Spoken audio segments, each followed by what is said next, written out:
بسم اللہ الرحمن الرحیم۔ السلام علیکم۔ ایک طالب علم کہتا ہے، تربیت کیا ہوتی ہے؟ مجھے اس بات کا علم اس وقت ہوا جب میرے ساتھ یہ واقعہ پیش آیا۔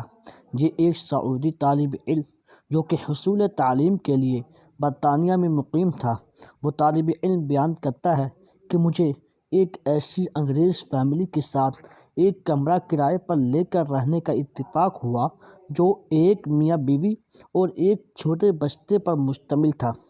ایک دن وہ دونوں میاں بیوی کسی کام سے باہر جا رہے تھے تو انہوں نے مجھ سے پوچھا کہ اگر آپ گھر پر ہی ہیں تو ہم اپنے بچے کو کچھ وقت کے لیے آپ کے پاس چھوڑ دیں۔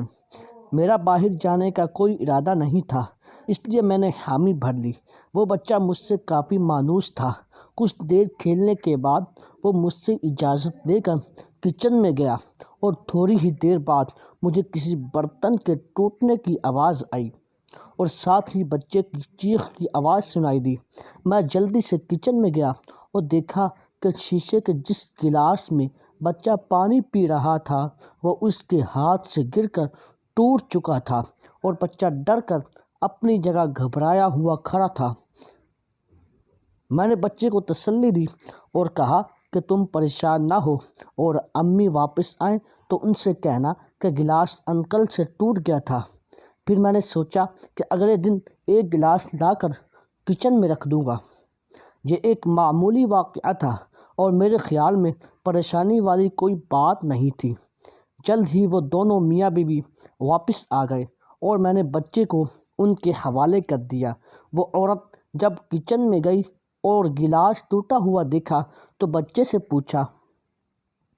بچے نے ماں کو وہی بتایا جو کہ میں اس کو سمجھا چکا تھا۔ اسی شام کو وہ بچہ میرے پاس بہت افسردہ حالت میں آیا اور مجھے کہا کہ انکل، میں نے امی کو سچ بتا دیا ہے کہ وہ گلاس آپ نے نہیں بلکہ میں نے توڑا ہے۔ اگلی صبح میں یونیورسٹی جانے کے لیے تیار ہو رہا تھا، میرے کمرے کے دروازے پر دستک ہوئی۔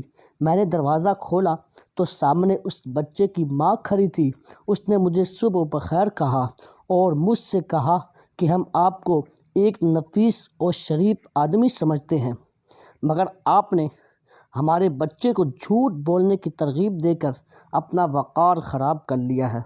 ہم نے آج تک کسی بھی معمولی یا بڑی بات پر اپنے بچے سے جھوٹ نہیں بولا، نہ کبھی اس کو جھوٹ بولنے کی ترغیب دی ہے، لہذا ہم آپ کو اپنے ساتھ مزید نہیں رکھ سکتے۔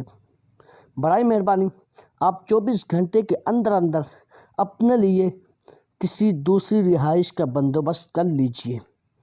میرے پیارے مسلمان بھائیوں، آئیے ہم ایک لمحہ اپنے آپ پر غور کریں کہ ہم میں سے تقریباً ہر بندہ صبح سے لے کر شام تک معمولی باتوں پر کتنی دفعہ جھوٹ بولتا ہے اور کتنی مرتبہ ہمارے بچے جھوٹ بولتے ہیں جس پر ہمیں کوئی ملال نہیں ہوتا۔ اللہ پاک ہمارے حال پر رحم فرمائے اور ہمیں ہر حال میں سچ بولنے کی توفیق عطا فرمائے، آمین۔ دوستو، میں امید کرتا ہوں یہ حکایت، یہ سٹوری آپ کو پسند آئی ہوگی۔ تو اگر آپ کو پسند آئی ہو تو ہماری ویڈیو لائک کر دیں اور ساتھ میں کمنٹ بھی کر دیں، کیسی لگی مجھے بتا دیں اور اپنے دوستوں کے ساتھ شیئر کر دیں۔ ہمارے چینل میں نئے ہیں پلیز ہمارے چینل کو سبسکرائب کر دیں۔ السلام علیکم ورحمۃ اللہ وبرکاتہ۔